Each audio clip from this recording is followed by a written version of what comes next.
Business Challenge, le magazine nigérien de l'économie et de l'entreprise. Orange est sponsor officiel de Business Challenge. Orange Niger, des solutions business au service de vos ambitions. Chers téléspectateurs, je suis très ravi de vous retrouver pour cette édition Business Challenge, notre 48e numéro Business Challenge. Ouvrons tout de suite cette édition avec notre rubrique Métiers et carrières. Et dans notre rubrique Métiers et carrières, nous vous proposons de découvrir avec nous quelques conseils utiles en matière de recherche d'emploi. Beaucoup de jeunes cherchent de l'emploi, souvent de manière désespérée, parce qu'ils ne maîtrisent pas les techniques les plus efficaces pour trouver rapidement un emploi. Alors, nous avons posé la question à l'ANPE et un des conseillers emploi de l'ANPE répond à nos questions en prodiguant quelques techniques et astuces que les jeunes chercheurs d'emploi ou bien les chercheurs d'emploi de manière générale peuvent utiliser pour augmenter leurs chances de décrocher rapidement un job. Deuxième rubrique de cette édition, c'est notre rubrique Innovation et Technologie. Et cette fois-ci, la rubrique Innovation et Technologie reçoit le directeur général du CIPMEN, le Centre Incubateur de Petites et Moyennes Entreprises, qui vient de fêter ses 2 ans d'existence. En 2 ans, nous faisons un bilan rapide des résultats réalisés par le CIPMEN en termes d'accompagnement des porteurs de projets et des créateurs d'entreprises innovantes, notamment dans les domaines des technologies. Puis, nous passerons à notre rubrique Point Sécu. Dans cette rubrique Point Sécu, nous vous proposons de découvrir l'arrivée sur le marché des nouveaux magazines spécialisés dans le domaine de la sécurité. D'ailleurs, c'est le premier magazine spécialisé sur les questions de la sécurité au Niger, la sécurité privée notamment. Et vous allez voir un magazine qui a été lancé par notre partenaire EFOPRIMES, dont le fondateur nous parle davantage des objectifs de ce magazine et aussi de sa valeur ajoutée dans notre environnement médiatique. Puis nous passons à notre rubrique Plateau, le grand angle de cette édition, où nous serons en compagnie de l'IMOA. L'IMOA qui a réceptionné il y a quelque temps les postes de contrôle juxtaposés de Malanville à la frontière entre le Niger et le Bénin.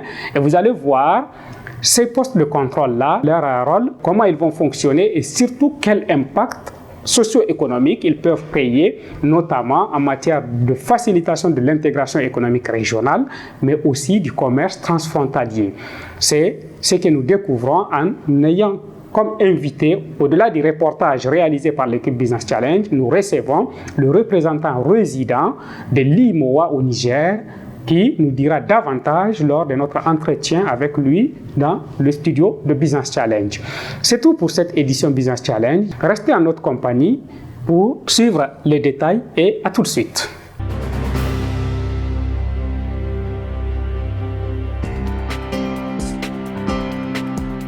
Métiers et carrières. En partenariat avec l'Agence nationale pour la promotion de l'emploi, ANPE. Quelles sont les techniques que vous utilisez pour chercher un emploi? Dans les techniques que nous utilisons souvent, c'est on se connecte souvent à Internet, on cherche. Bien de fois ici, on vient à l'ANPE pour voir les affiches, comment ça se passe. Est-ce que l'ANPE il vous donne les techniques utilisées ou bien vous vous débrouillez vous-même? Bon, il y a des fois, il y a des offres qui sont pas brièvement détaillées, on est obligé de chercher. Il y a des offres vraiment qui sont brèves. On les lit, on comprend et tout ce qu'on a à faire, on le fait. Vous pensez que la recherche d'emploi est facile au Niger? Bon, je dirais pas facile, vraiment. Parce qu'il y a vraiment des jeunes maintenant diplômés qui sont assis à la maison à la recherche du travail. Ils cherchent, mais jusque-là, on va. En tant que chercheur d'emploi, quelle technique utilisez-vous pour chercher des emplois? La technique que nous utilisons, c'est une technique vraiment très ancienne. Parce qu'avec l'ANPE, nous venons à chaque moment regarder l'offre qui nous convient.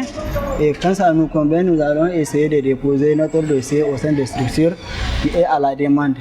Et de nos jours, ce qui est encore un peu amélioré avec l'Internet, tu vas rentrer au Niger Emploi et tu vas déposer ton dossier de là-bas. Et il y a des gens qui sont des paysans ou des gens qui n'ont pas les moyens de faire la technologie des médias, de l'Internet.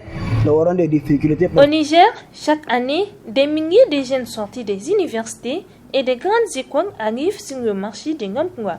Beaucoup d'entre eux restent sur le marché plusieurs mois ou quelquefois plusieurs années sans trouver du travail ou même des stages. Or, beaucoup d'offres d'emploi restent également insatisfaites du fait de l'inadéquation entre les attentes des employés et les profils ou compétences des chercheurs d'emploi. Mais dans la plupart des cas, les difficultés à décrocher un job sont aussi liées à la non-maîtrise des techniques de recherche d'emploi par les jeunes diplômés qui débarquent sur le marché. Dans cette rubrique Métiers et carrières, un responsable de l'Agence nationale pour la promotion de l'emploi ANPE nous livre quelques techniques efficaces en matière de recherche d'emploi.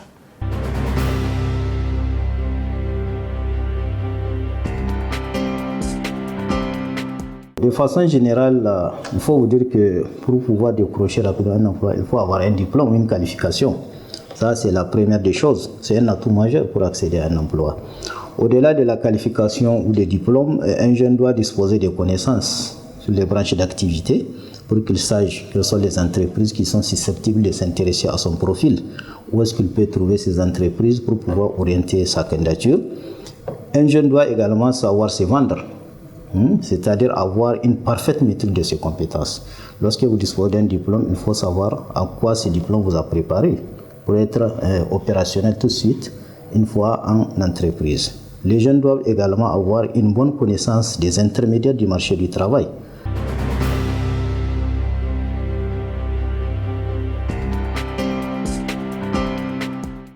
Au-delà de l'ANPE qui est un service public de l'emploi, nous avons d'autres intermédiaires qui interviennent, les bureaux privés de placement, les entreprises de travail temporaire.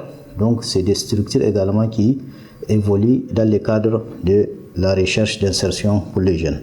Nous avons également, il faut que les jeunes soient conscients que l'emploi salarié ne peut pas résoudre les problèmes aujourd'hui qu'on connaît en matière d'insertion des jeunes. Donc, il faut que ces jeunes se tournent vers la création de leurs propres affaires. Et pour ça, il y a des organismes qui sont prêts à les accompagner, tels que l'ANPE.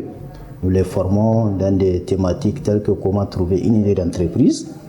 Un jeune qui a vocation à s'installer à son compte, il vient nous voir à l'ANPE. On peut l'aider, on peut le former. Comment trouver une idée d'entreprise, comment créer son entreprise et comment gérer mieux son entreprise. Donc, c'est des thématiques que nous développons à l'endroit de ces chercheurs d'emploi qui ont besoin de s'installer à leur compte. Les jeunes sont accompagnés au niveau de l'ANPE pour qu'ils puissent mieux se connaître. Donc il y a des modules qu'on enseigne à travers les techniques de recherche de l'emploi pour que les jeunes puissent pouvoir faire le bilan de leurs compétences, pour savoir faire un résumé de leurs compétences.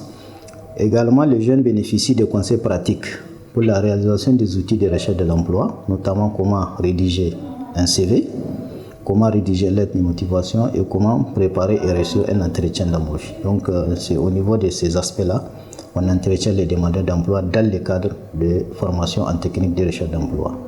Les difficultés essentielles que nous recensons au niveau des demandeurs d'emploi, c'est lié à l'insuffisance de la demande de travail jeune. Vous savez, la majorité des offres qu'on reçoit sont assorties d'une exigence d'expérience professionnelle. Donc malheureusement, nos jeunes n'ont pas cette expérience. Il y a également le manque de qualification. Il y a une bonne catégorie de jeunes qui ont des difficultés à avoir une qualification, c'est-à-dire c'est des gens qui sont déscolarisés.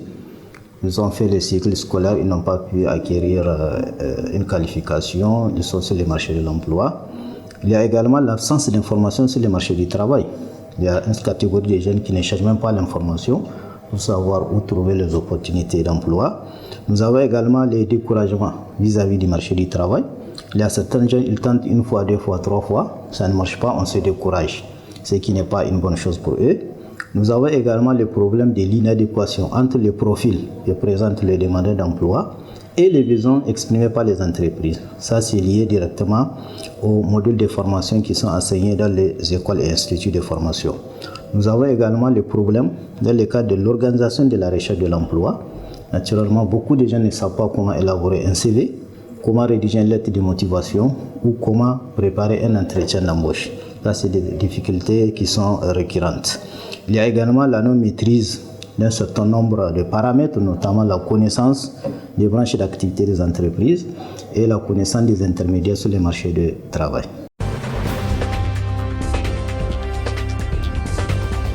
Innovation et technologie, en partenariat avec Orange. Orange Niger, des solutions business au service de vos ambitions. Chers téléspectateurs, je suis très ravi de vous retrouver dans cette phase de Business Challenge, notre rubrique Innovation et Technologie. Et cette fois-ci, la rubrique Innovation et Technologie accueille Al-Mokhtar Alaouri, qui est le directeur général du Centre Incubateur des petites et moyennes entreprises, CIPMEN. Nous allons parler de 2 ans de CIPMEN. Mokhtar, bienvenue. Bonjour Seydou. Bonjour. Je suis très ravi de te recevoir. CIPMEN a 2 ans. Parle-moi, en 2 ans, qu'est-ce qui a été fait et comment CIPMEN a pu remplir sa mission? En effet, CIPMEN vient d'avoir 2 ans, il faut le savoir. CIPMEN est une aventure qui a commencé fin 2013 et sous la forme d'un partenariat public-privé et donc qui a vu le jour officiellement début 2014. En 2 ans, beaucoup de choses ont été faites, notamment sur nos 2 programmes phares qui sont l'incubation et la pré-incubation. Donc la incubation qui est notre programme de cœur d'activité comme on le dit souvent, c'est un programme de 3 ans où nous accueillons des entrepreneurs dans les 4 secteurs d'activité qui sont les nôtres, c'est-à-dire les énergies renouvelables, les technologies de l'information et de la communication et l'environnement. Donc en plus de l'agro-business que nous venons de lancer récemment.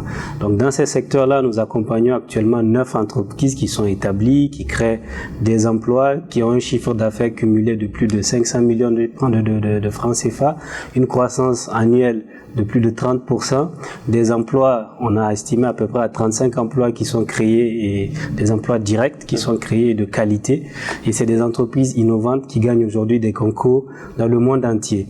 Et sur notre 2e programme qui est la pré-incubation, nous accompagnons, ou nous avons eu accompagné, c'est un programme de 4 mois, nous avons accompagné 45 entrepreneurs jusqu'ici, donc de l'idée jusqu'à la création de l'entreprise. Et nous avons un taux de succès d'environ 60%, c'est-à-dire que 6 sur 10 des entreprises qui rentrent en pré-incubation se créent formellement. Et parmi ces 45 entrepreneurs, il y a la plupart qui rejoignent notre programme d'incubation. Alors, parlons de l'incubation, Mokhtar. 9 entreprises incubées. Aujourd'hui, je sais que dans l'ADN du CIPMEN, ces entreprises devraient être des entreprises innovantes, notamment, s'il le faut, sur des nouvelles technologies. Est-ce qu'aujourd'hui, tu peux me parler des solutions dont ces entreprises-là sont porteuses, au moins certaines d'entre elles? Absolument, elles sont extrêmement innovantes. Nous mettons un point d'honneur et d'ailleurs c'est l'un de nos critères, l'innovation. Nous pensons que l'innovation permet de créer de la valeur. Et qui dit création de valeur dit création de richesse aussi et de dépassement de la concurrence. Aujourd'hui, on sait qu'au Niger, les gens ont tendance à copier. Quand on est innovant, les gens ont du mal à copier. Un exemple d'entreprise innovante qu'on a au CIPMEN de manière très concrète. De manière très concrète, dans les technologies, par exemple, nous avons l'entreprise One que vous avez reçue, qui fait de la géolocalisation. Nous avons l'entreprise Itechcom, par exemple, qui fait du cloud, c'est-à-dire l'informatique en nuage, qui permet à une entreprise de la virtualisation, absolument, et du Wi-Fi aussi. Ils placent aujourd'hui du Wi-Fi au grand marché avec une solution de vidéosurveillance. Donc les commerçants peuvent surveiller leurs échoppes à partir de leur téléphone mobile. C'est très innovant. Et nous avons aussi dans le secteur de l'environnement E3D qui fait donc c'est le savon à base de Nîmes. Alors ces entreprises-là, juste pour finir, normalement l'incubation c'est 3 ans. Une bonne incubation aussi serait bien lorsqu'il y a un taux de renouvellement très rapide. Parce qu'aujourd'hui il y a des entreprises dont ils sont déjà à maturité, il faut qu'on renouvelle. Quelle est la prochaine étape? On le saura, je pense, à partir de l'année prochaine, ou en tout cas début 2018, puisque là, nos entreprises auront fait leur premier cycle donc de 3 ans. Et à ce moment-là, on pourra faire ce renouvellement-là pour permettre à de nouveau de pouvoir intégrer le cycle d'incubation. Alors Mokhtar, un centre incubateur, il faut des partenaires pour qu'ils vivent, pour qu'ils se développent, parce que c'est une association, c'est pas une entreprise privée qui gagne de l'argent. Bon, sans doute, les entreprises, quand elles incubent, quand elles réussissent, il y a des retombées sur le centre. Mais aujourd'hui, en termes de partenariat, l'un des partenaires phares que je connais, c'est Orange. Est-ce que tu peux me parler de comment est-ce que Orange intervient dans l'accompagnement du SIPMEN, mais aussi au niveau des entreprises incubées? Quel est l'intérêt pour Orange d'être là-bas? Absolument, c'est une bonne question. Et d'ailleurs, juste pour préciser, c'est que nous sommes une association, mais nous fonctionnons comme une entreprise. Nous avons un objectif d'être autonome financièrement au bout de 5 ans. Nous pensons l'être plus tôt. Et parce qu'on se rémunère sur la croissance des entreprises qu'on accompagne. Et également, nous avons un conseil d'administration, donc au sein duquel siège Orange avec d'autres partenaires comme Total ou la Seine, et également le secteur public avec le ministère du Commerce, la Chambre de commerce et la ville de Niamey. Donc Orange est l'un des partenaires qui a l'initiative de l'incubateur et qui a permis aujourd'hui à cet incubateur de connaître son essor.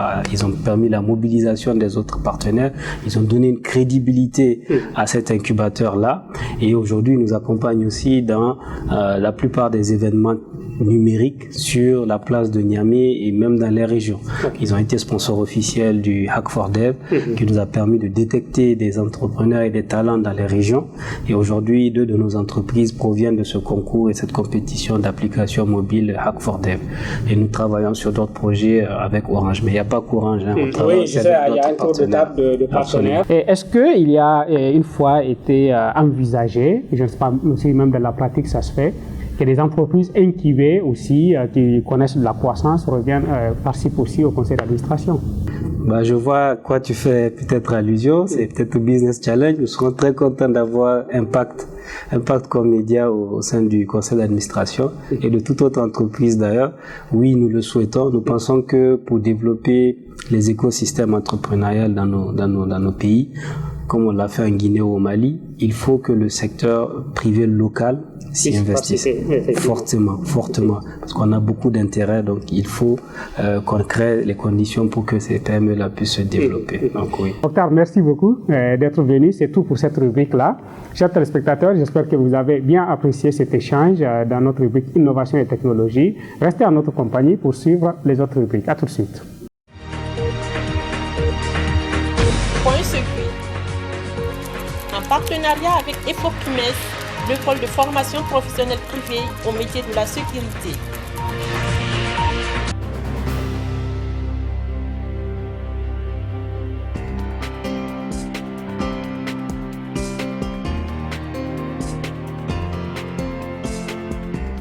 InfoSec signifie d'abord information sur la sécurité.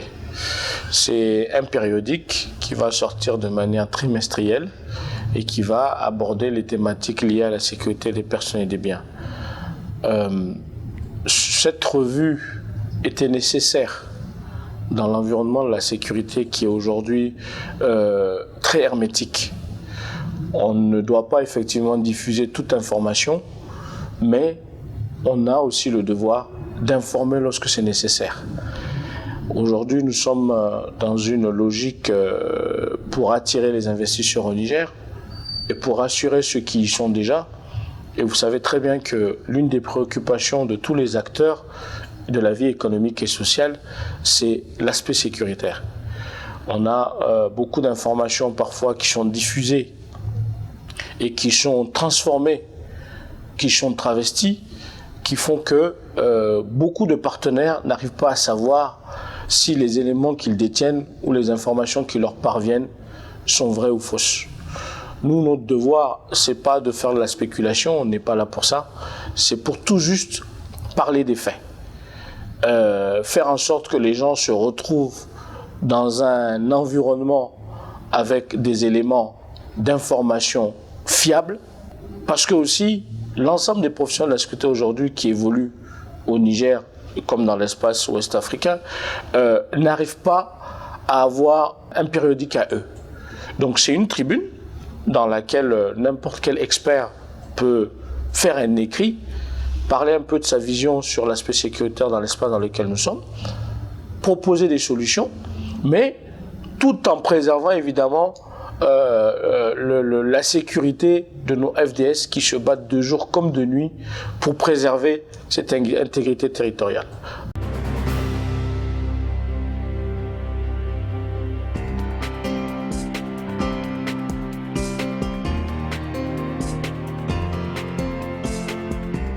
Nous avons fait un premier numéro qui a coïncidé avec le TOLAC, qui est le tournoi de lutte des pays de l'espace CEDEAO.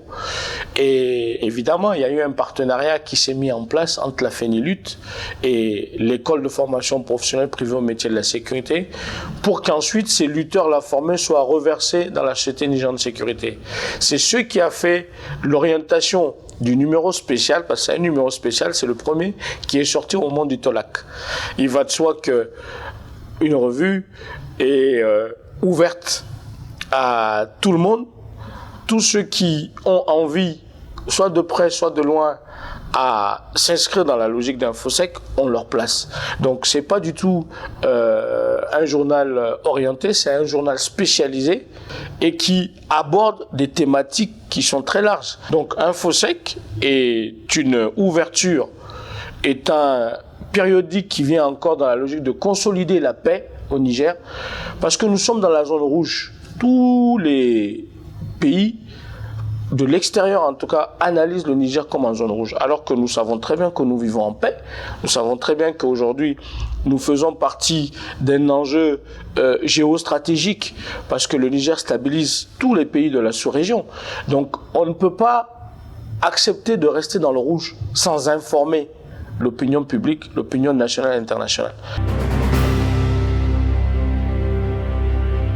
Chers téléspectateurs, je suis très ravi de vous retrouver dans cette phase de Business Challenge. Sur ce plateau, nous allons échanger sur le commerce transfrontalier et comment est-ce que les infrastructures et les mécanismes qui sont développés dans le cadre de l'intégration régionale vont contribuer à améliorer le commerce transfrontalier entre les États. Un exemple précis, c'est les échanges commerciaux entre le Niger et le Bénin. Grâce à la mise en place d'un poste de contrôle juxtaposé, ce commerce va avoir un bouleversement très positif dans les mois à venir. Et pour en parler, je reçois le représentant résident de l'IMOA au Niger, M. Serine Mbake Sougou. Monsieur Sougou, bonjour. Bonjour. Merci d'être venu dans Business Challenge. Alors, avant d'entamer notre échange, nous allons regarder un reportage de l'équipe Business Challenge qui a accompagné la délégation de l'IMOA qui était en visite il y a quelques jours sur le poste de contrôle juxtaposé de Malanville. Et nous allons voir comment ce poste-là est en train de se mettre en place et aussi quelles sont les différentes appréciations faites par les ambassadeurs et les partenaires techniques et financiers qui ont accompagné la délégation. Nous regardons les reportages et nous revenons tout de suite. Du lundi 2 au mercredi 4 mai 2016, la représentation résidente de l'UEMOA au Niger a effectué une mission au niveau des postes de contrôle juxtaposés érigés entre le Bénin et le Niger à Malanville. Cette mission a vu également la participation des ambassadeurs et consuls des pays membres de l'UEMOA accrédités au Niger, tels que le Bénin, le Burkina Faso, le Mali et le Sénégal, des cadres de l'administration nigérienne, douane, police, ministère des Transports, ministère des Affaires étrangères, ainsi que des partenaires techniques et financiers. À Malanville, la délégation nigérienne, conduite par Serine Mbake Sougou, représentant résident de l'UEMOA, a retrouvé sur place une équipe béninoise, conduite elle aussi par le représentant de l'UEMOA résident au Bénin. Les deux délégations ont visité ensemble la gigantesque infrastructure réalisée pour installer les postes de contrôle juxtaposés. La mission a visé un double objectif. D'une part, réceptionner les bâtiments des postes de contrôle juxtaposés et d'autre part, expliquer aux diplomates et aux cadres de l'administration le fonctionnement des postes de contrôle juxtaposés ainsi que les dispositions à prendre pour assurer leur efficacité. C'est pour améliorer donc la compétitivité de nos économies des États membres de l'Union, parachever l'union monétaire, l'union douanière, tout en rapprochant donc le marché international, faciliter les échanges sur les projets corridors et simplifier les procédures de contrôle aux frontières par la mise en place des infrastructures et d'équipements modernes de passage. Ça voudra dire qu'il s'agira de faire cohabiter les administrations de deux pays sur un même site pour réaliser simultanément les diverses formalités. Réduction des arrêts devant les divers services de contrôle pour en faire un seul, comme les Anglais disent, one stop. Réaliser simultanément donc presque par les administrations des deux pays, les frontières de même nature, police, douane, etc. Substitution d'une banque commerciale aux caisses que nous avons connues au niveau que nous connaissons actuellement.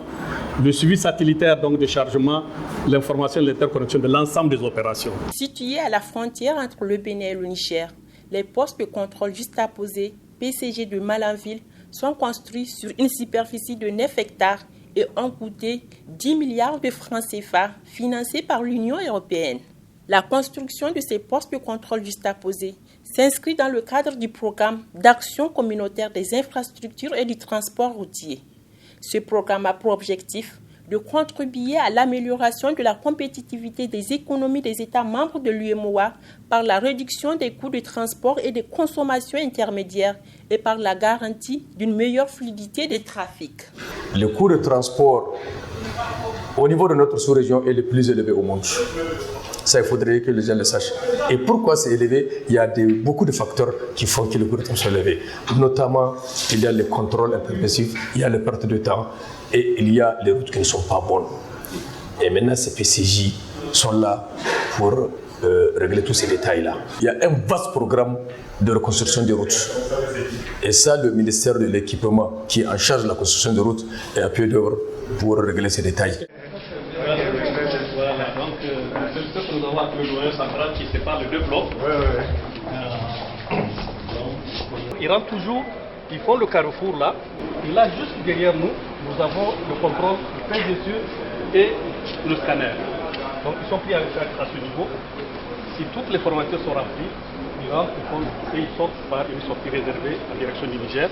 Après la visite des installations techniques, notamment les différents contrôles au niveau de chaque poste, de l'entrée à la sortie des camions ou autres moyens de transport, les autorités locales des deux villes frontalières, à savoir Malanville au Bénin et Gaïa au Niger, ont saisi l'occasion pour expliquer les avantages économiques qui seront issus de la mise en service de ces postes de contrôle juxtaposés pour les deux villes. C'est un sentiment de satisfaction de voir le poste de contrôle juxtaposé s'installer et bientôt opérationnel. Il vise essentiellement à réduire les arrêts nombreux des véhicules qui tardent, qui jouent beaucoup sur l'économie, qui jouent beaucoup sur les produits transportés.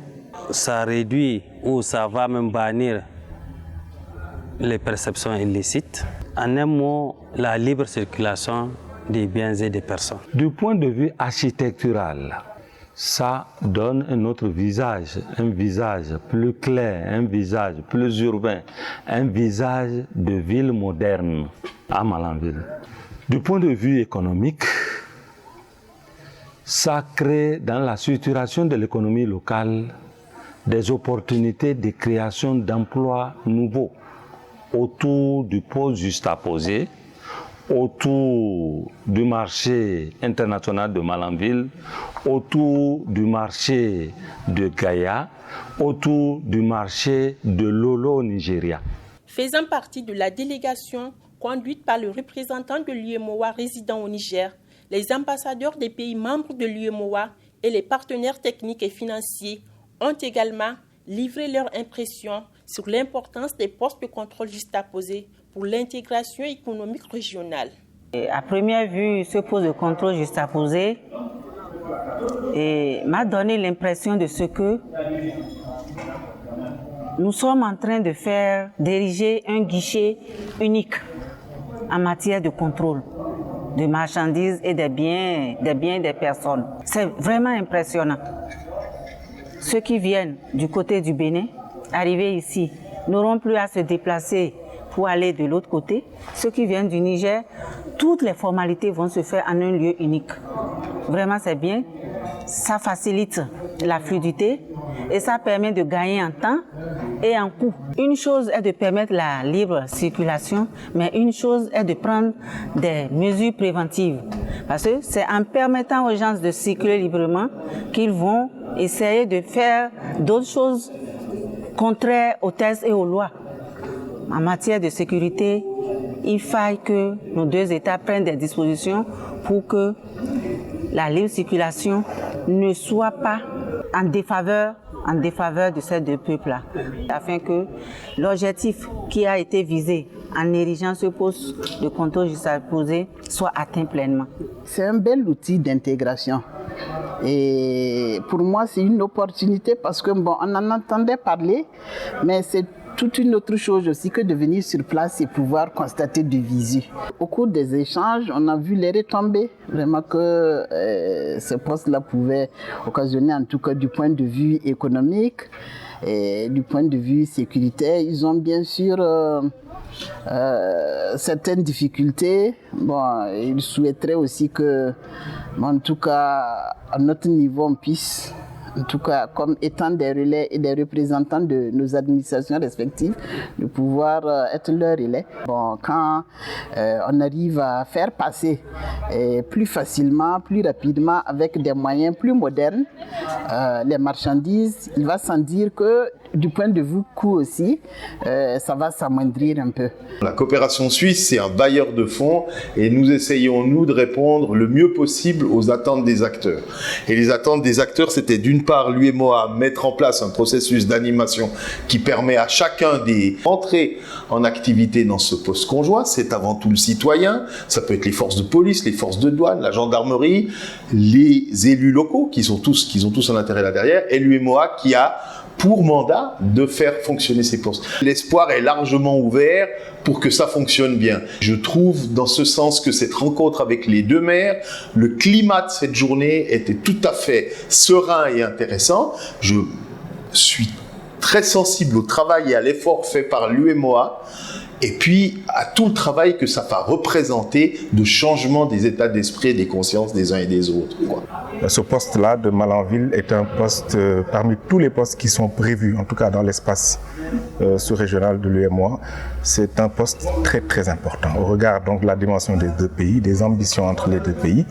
Et donc oui, une impression très positive au regard de ce que nous avons vu sur place, la qualité de l'infrastructure. Au regard des nouveaux enjeux, surtout des défis sécuritaires qui se posent maintenant dans notre espace, il y a effectivement une nouvelle dimension qui rentre en ligne de compte et qui a été bien comprise par les États.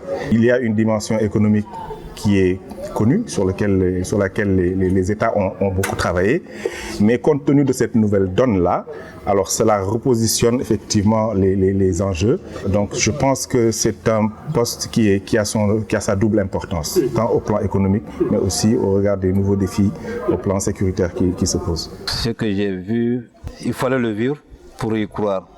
Parce que souvent, nous sommes interpellés par nos compatriotes par rapport aux tracasseries routières.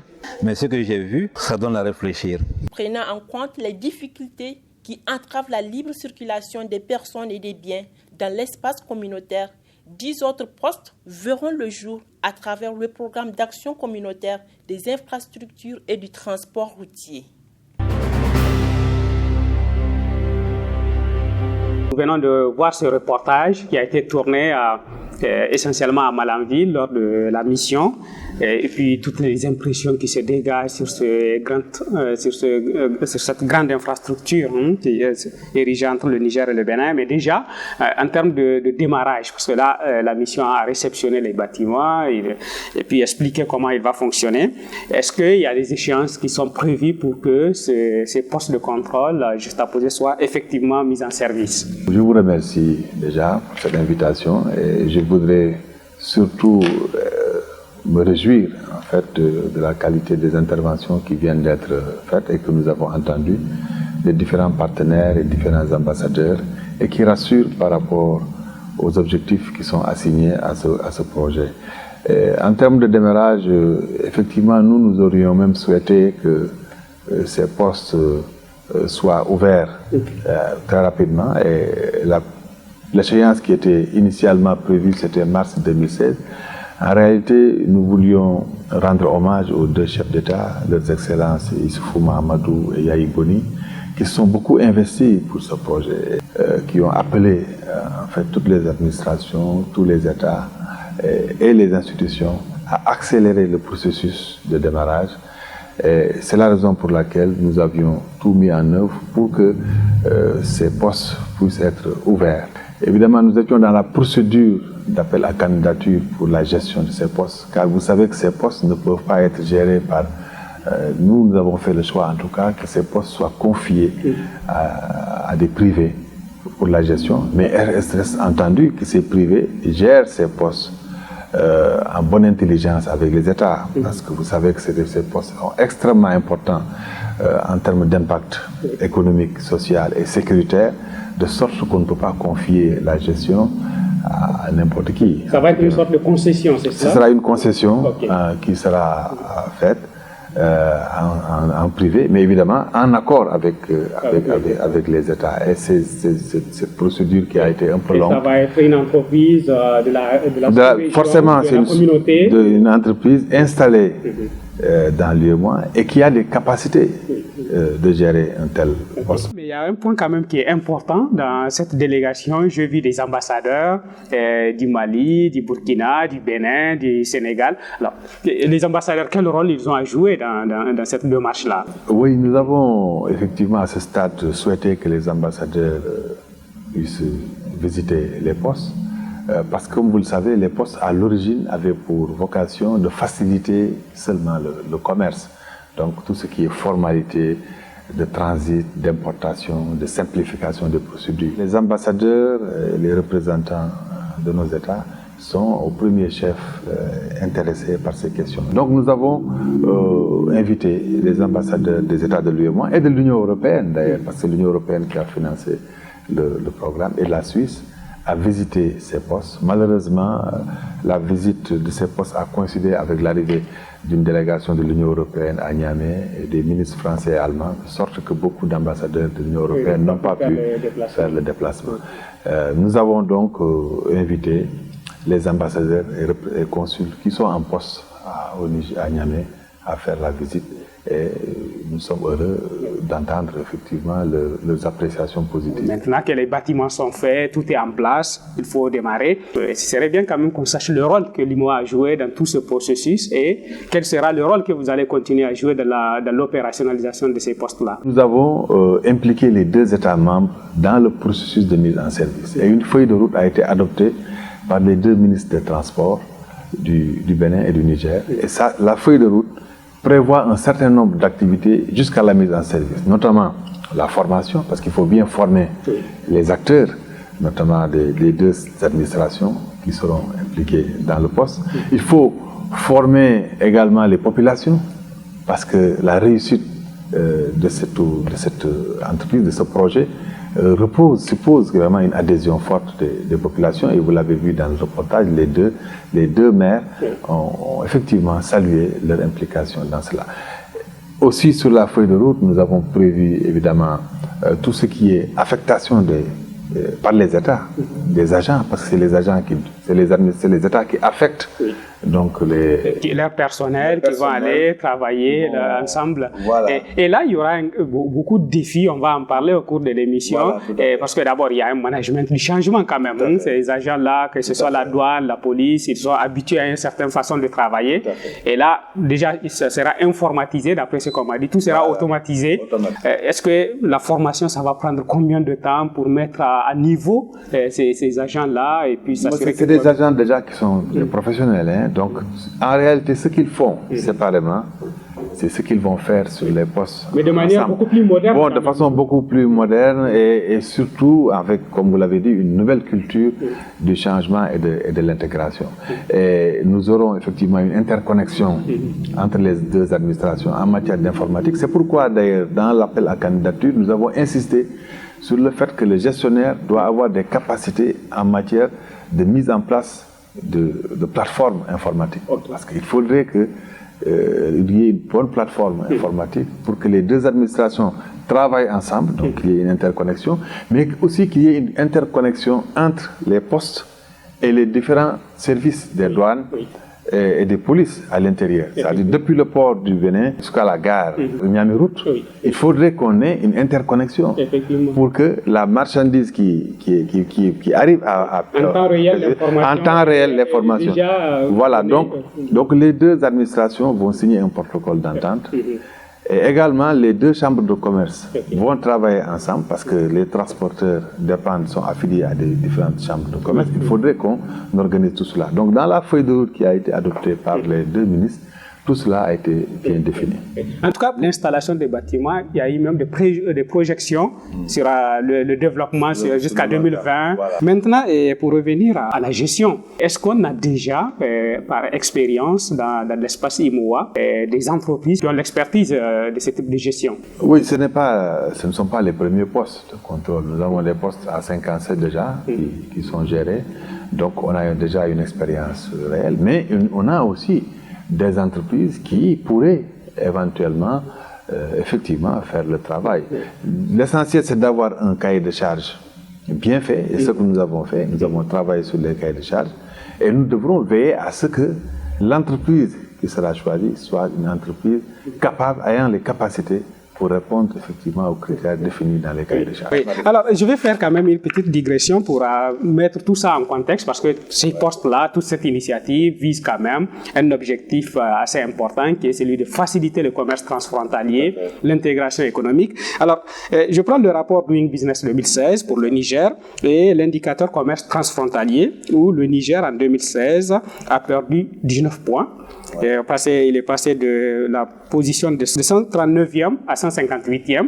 Alors là, je pense qu'avec l'arrivée de ce poste-là, le Niger peut-être a une voie pour corriger ces difficultés en matière de commerce transfrontalier. Absolument, c'est l'essentiel d'ailleurs des objectifs poursuivis par ces postes repose justement sur la facilitation du commerce transfrontalier.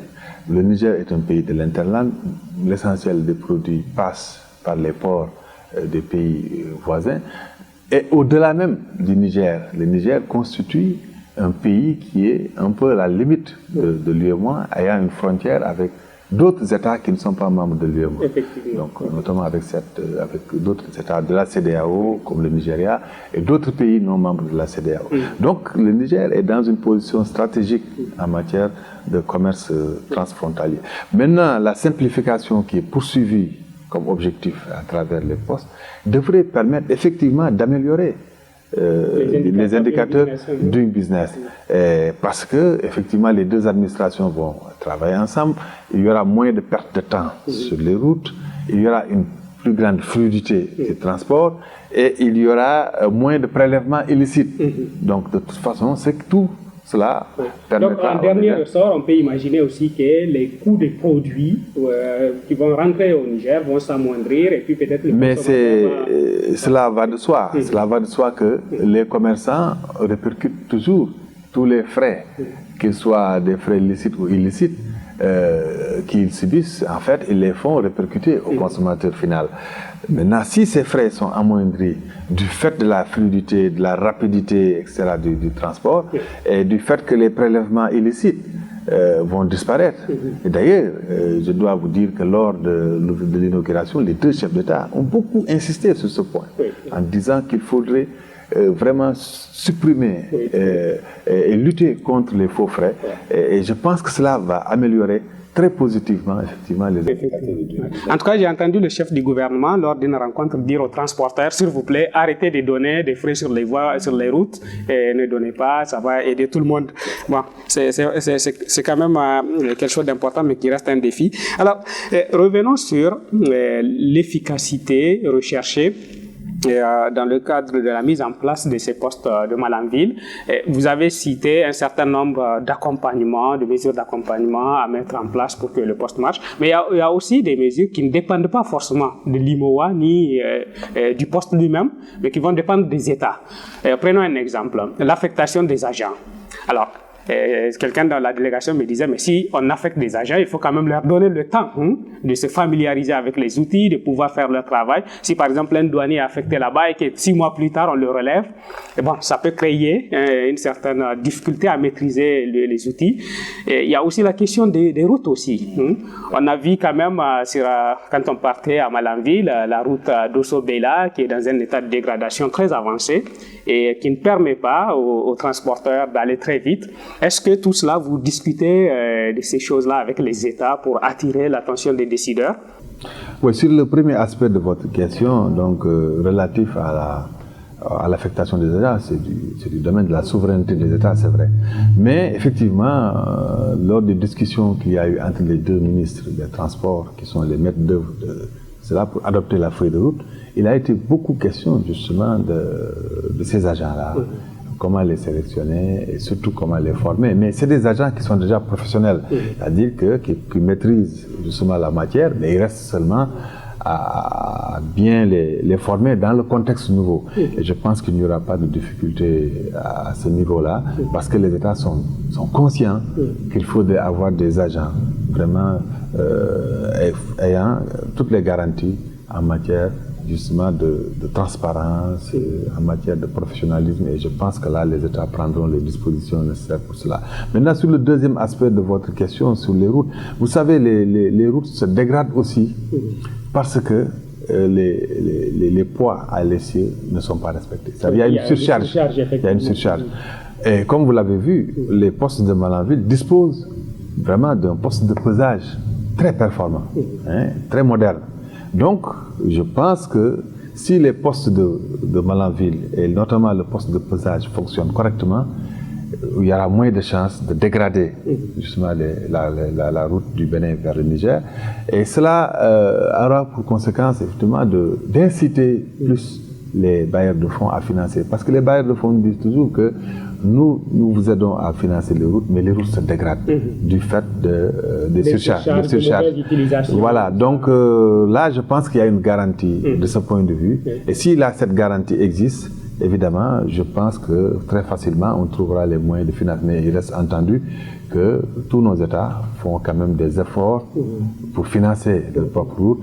Évidemment, compte sur l'appui extérieur, mais finance quand même. En tout cas, le maire de Malanville, lui, nous parlait de la nécessité même de l'élargissement des routes de part et d'autre. Il dit au moins 50 km de part et d'autre, il faut élargir. Voilà, je pense que là, si les postes commencent à fonctionner correctement, je pense qu'il y aura un engouement tel vis-à-vis des populations.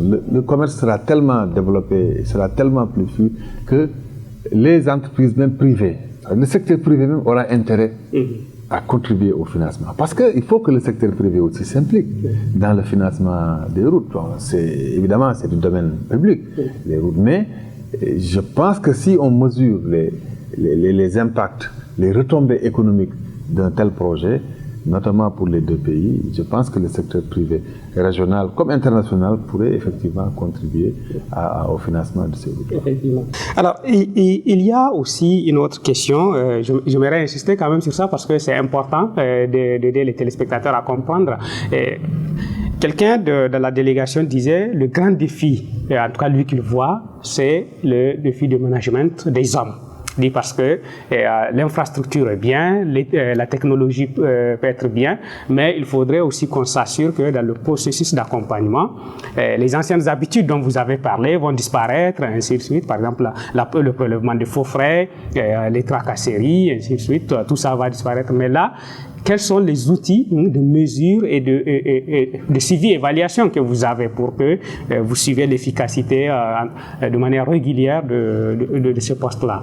Oui, d'abord sur le plan, je vois la technologie qui sera mise en œuvre va faciliter justement la suppression de ces faux frais et va faciliter l'émergence de nouveaux comportements, notamment l'informatisation et l'interconnexion entre les services. Mais également, il y a que nous souhaitons que tous les acteurs puissent avoir des représentants, enfin, avoir des locaux, occupent des locaux dans les postes, notamment les transporteurs. En fait, c'est notre conviction. Parce qu'il peut y avoir des conflits, il faut que les transporteurs où les organisations, en tout cas les organisations de transporteurs, puissent intervenir rapidement. Donc je pense que si nous mettons tout ce monde-là en synergie, et tous ces partenaires en synergie, ça peut faciliter. Mais il va de soi également que le gestionnaire également doit être, je reviens dessus, un gestionnaire de très bonne qualité pour pouvoir organiser tout cela, mettre en place des mécanismes qui permettent à toutes ces administrations et tous ces agents de travailler dans de bonnes conditions. Et en dernière analyse aussi, je pense que c'est un projet important pour les États, mais important également pour l'UEMOA.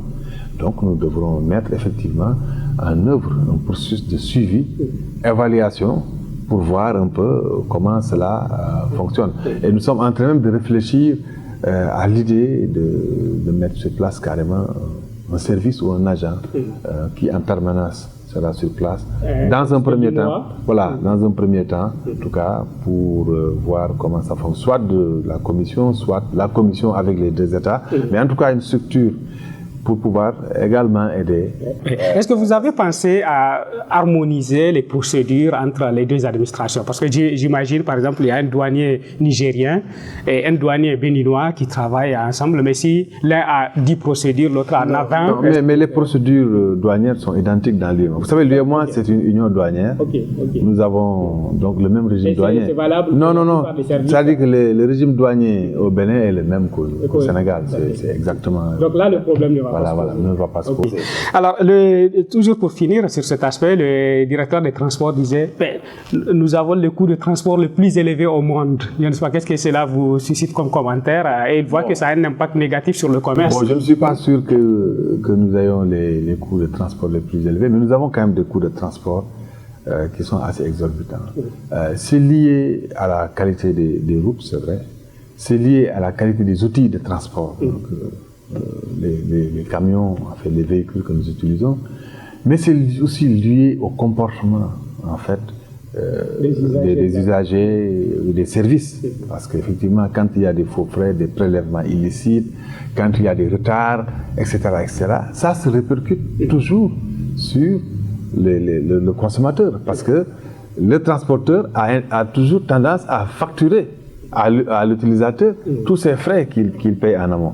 Donc, évidemment, quand il y a des éléments je ne dirais pas de correction, mais en tout cas de prélèvement illicite, etc., de mauvais comportement, tout cela se répercute évidemment sur le coût de consommateur, et donc ça rend la vie plus chère aussi. Voilà, donc l'idée, c'est effectivement de simplifier les procédures, mais surtout d'avoir une interconnexion. Dès le port, par exemple, de Cotonou, qu'au niveau du poste, qu'on ait les éléments qui sont chargés sur le camion à partir du port de Cotonou, qu'au niveau du poste, on ait les éléments, qu'à Niamey-Route, on ait les éléments, que sur les autres postes de douaniers du Niger, on ait les éléments. Et l'autre chose dont on n'a pas parlé, j'imagine qu'avec l'opérationnalisation des postes de contrôle juxtaposés de Malanville, tous les autres postes intermédiaires à l'intérieur vont quitter, vont disparaître. En principe, parce que d'ailleurs, aujourd'hui, en fait, il n'y a que 3 postes de contrôle qui sont autorisés. Le poste, on contrôle au départ, c'est-à-dire à partir du port. On contrôle à l'entrée, à la frontière, et on contrôle à l'arrivée. C'est ça la réglementation. Je devais d'ailleurs me réjouir du fait que le Niger fait partie des premiers pays à prendre un acte, un arrêté interministériel pour effectivement mettre en acte ces 3 contrôles. La réduction, la réduction à 3 contrôles. Donc c'est une avancée importante et nous sommes en train de dire que tous les contrôles qui sont en dehors de ces 3 contrôles-là, des 3 postes de contrôle qui sont identifiés, doivent disparaître dans tous les pays. Mais évidemment, avec le contexte sécuritaire, on a tendance à nous dire non, c'est pas un contrôle douanier, c'est juste pour contrôler de police pour la sécurité. Bon, ça peut se comprendre. C'est un peu la raison pour laquelle, effectivement, aussi, nous avons pensé que les ambassadeurs, les politiques doivent s'impliquer dans ce processus de libre circulation, parce que pour voir un peu la balance à faire entre la libre circulation et la sécurité, et la lutte contre l'insécurité. Effectivement. Alors, parlons maintenant des autres projets de l'IMOA. Je sais que l'IMOA mène énormément de projets au Niger et un peu partout dans la sous-région en ce moment.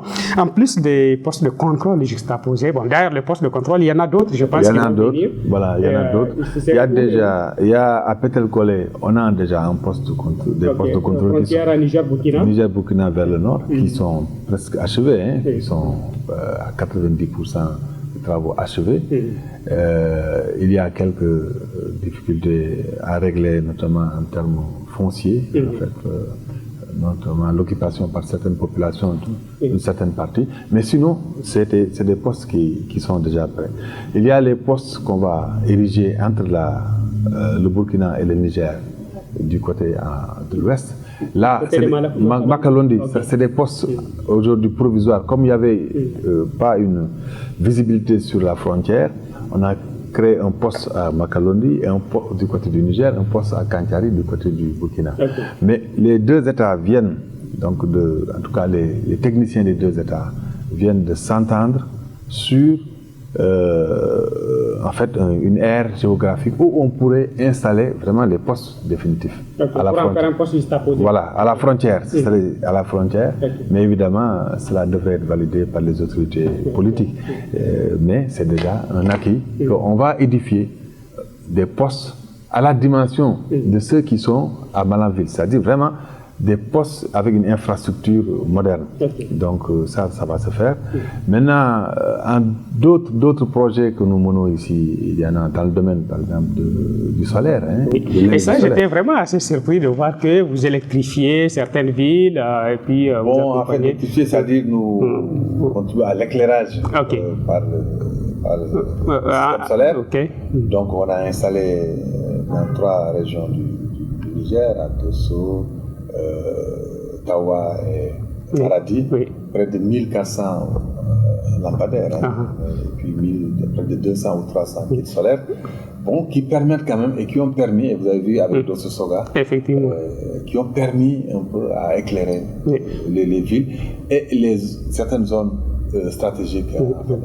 Et je sais que le solaire, il y a une grande entente au Niger du solaire en milieu urbain, du moins en milieu rural, et il y a aussi l'Agence nationale de promotion de l'électrification rurale. Est-ce que vous travaillez avec... Non, nous travaillons, c'est-à-dire qu'en réalité, c'est un programme régional que nous avons sur le solaire, qu'on appelle le PRODERE, le programme de développement des énergies renouvelables. Mais en fait, ce sont les États qui identifient les zones dans lesquelles on doit implanter ces infrastructures-là. Pour le moment, donc, il y a une première phase. Donc, en fait, il y a une seconde phase qui va concerner d'autres régions. Et c'est donc le ministère de l'Énergie et du Pétrole qui s'occupe effectivement de cela. Et nous travaillons en bonne intelligence avec le ministère. OK.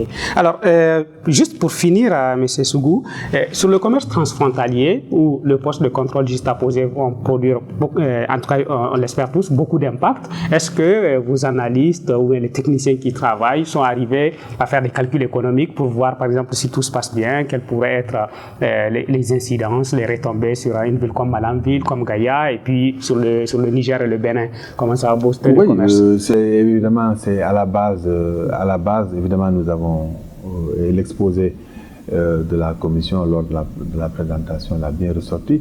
Nous avons fait une projection sur 20 ans, donc de 2010 à 2030, et effectivement, il y aura un impact considérable. Vous savez que c'est tellement important que vous savez que le Niger a même anticipé avec son projet de port sec à Dosso. Et ça va aussi compter, parce qu'en réalité, on pourra avoir une capacité d'importation plus importante dans la mesure où il y aura une plateforme à Dosso qui pourra accueillir beaucoup plus de produits. Je pense que c'est une démarche très visionnaire en fait, du Niger, parce que cela permettra au Niger non seulement d'avoir le marché du Niger en fait, mais aussi le marché de l'Afrique, du Tchad, etc., d'autres pays, du Mali, du Burkina et même du Nord Nigeria. Donc c'est vraiment important ce projet-là. Et nous pensons que les postes de contrôle de Malanville, tels que nous les avons en tout cas conçus, pourront effectivement permettre justement de booster ces activités au Niger.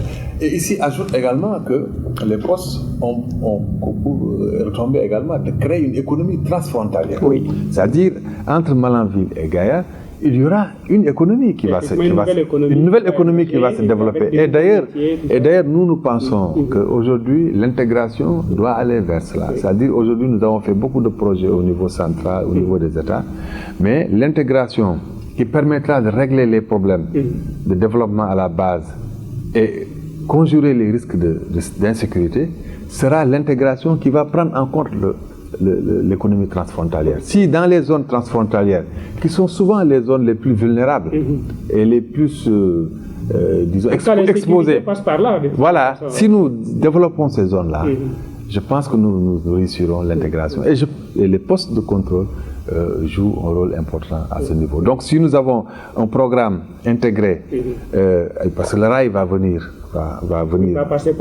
passer par là.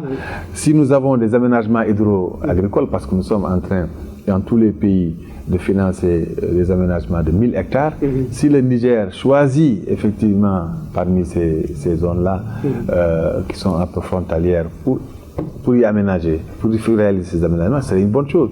Y compris les aménagements, les forages, parce que nous avons un programme avec la Banque islamique de développement qui sera mise en œuvre.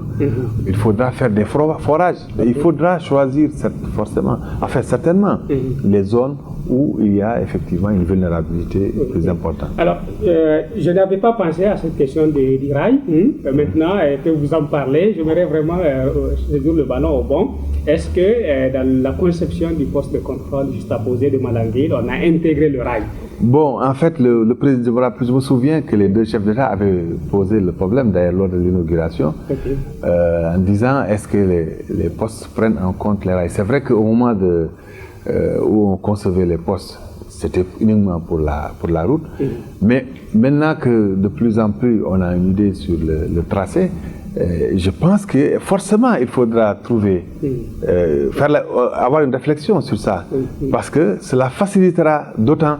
Effectivement. Et puis c'est le gros du transport qui va basculer sur le rail. Voilà, c'est les deux. Il faut voir comment mettre en synergie les deux moyens de transport, que ce soit les deux modes de transport, le rail et les routes.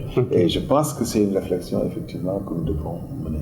Monsieur Sougou, merci beaucoup pour cet échange-là. Je pense que nos téléspectateurs ont eu beaucoup d'éclairage sur les postes de contrôle juste à poser et puis sur les projets de l'IMOA.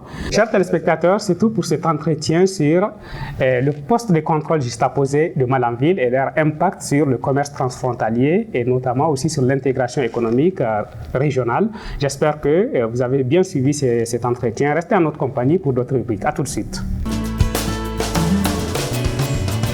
Chers téléspectateurs, j'espère que vous avez agréablement suivi cette édition Business Challenge. Vous le savez maintenant, vous pouvez continuer à interagir avec l'équipe Business Challenge, notamment en nous contactant sur les réseaux sociaux, notamment sur Facebook, en tapant Business Challenge Niger sur Facebook. Vous pouvez aussi nous contacter à travers l'adresse de notre entreprise qui s'affiche à l'écran. Vous pouvez toujours aussi interagir avec Business Challenge en visitant notre web magazine www.businesschallengeniger.com. J'espère que vous avez agréablement suivi cette édition Business Challenge et je vous dis à la semaine prochaine. Bonsoir. Orange est sponsor officiel de Business Challenge. Orange Niger, des solutions business au service de vos ambitions.